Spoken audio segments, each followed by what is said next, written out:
But I can't ask our supporters to volunteer their time and donate their resources if we don't have a clear path to victory. Accordingly, I am today suspending my campaign.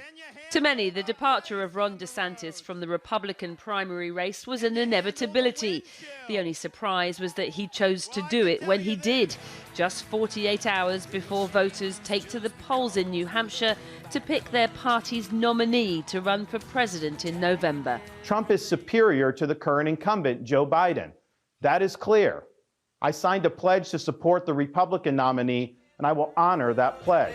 Unsurprising, too, that DeSantis chose immediately to endorse his rival Donald Trump, to kiss the ring of the MAGA king and beg to be accepted back into his fold.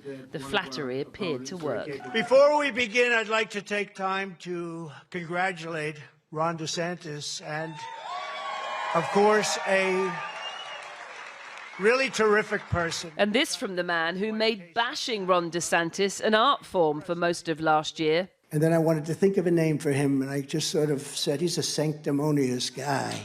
He's sanctimonious. And I said, Ron De Santimonious, and it sort of worked. A lot of people didn't like it at the beginning. Now they love it. The truth is, DeSantis had no choice. After spending millions only to come a dismal second place in Iowa, he may have left on a perky note. We've got our ticket punched out of Iowa. But the reality was his campaign was doomed, as was his polling here in New Hampshire, where he was languishing in third place, 30 points behind rival Nikki Haley, herself in second place behind Trump. DeSantis has pulled out. What's your reaction to that? I'm not surprised. Are you pleased?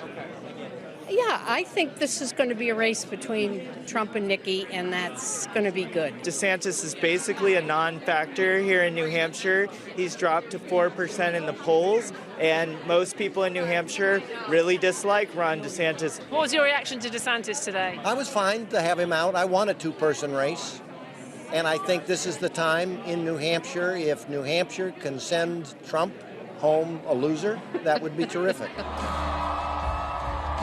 DeSantis had been seen as the Republican heir apparent when he won re-election in Florida in a landslide victory in the midterms of 2022 that overnight catapulted him to the national stage and had one prominent newspaper nickname him Ron De Future.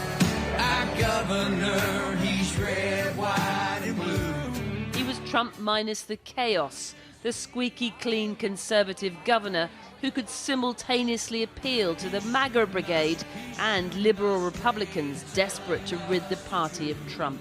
So they just keep crashing, huh? But a disastrous launch on Twitter set the stage for what was to become a campaign beset by missteps and infighting.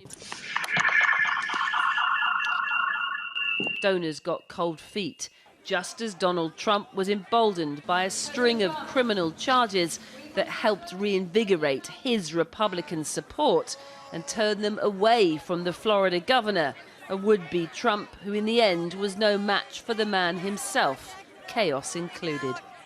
Can you hear that sound?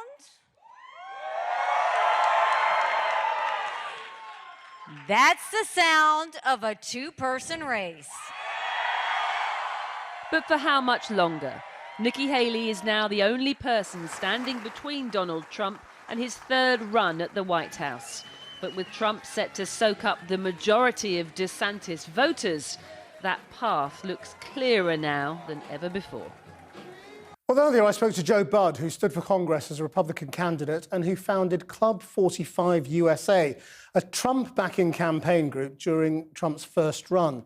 But he was supporting DeSantis this time around until yesterday. And I started by asking why he thought DeSantis had failed. Well, I think, first of all, obviously, the launch of the campaign didn't do very well when he launched it on Twitter Spaces. They had technology difficulties. And apparently from that point on, the campaign failed to execute on all of their strategies. But I think most importantly, we found that a majority of the Republican Party who had supported President Trump in the past kept their support with President Trump. What was it about Trump that you didn't like that made you support Ron DeSantis, having been a Trump supporter? Well, I was a early supporter of both Trump and DeSantis. DeSantis when he ran for governor here in Florida, and I like and appreciate what both of them have accomplished over the years. Going forward, I would like to always kind of describe myself as a non-establishment evangelical conservative Republican. And I just felt that Governor DeSantis's viewpoints match closer with the viewpoints that I look for in a leader. So where does that leave you now with Trump almost certainly the candidate? I won't vote for Nikki Haley to become the nominee.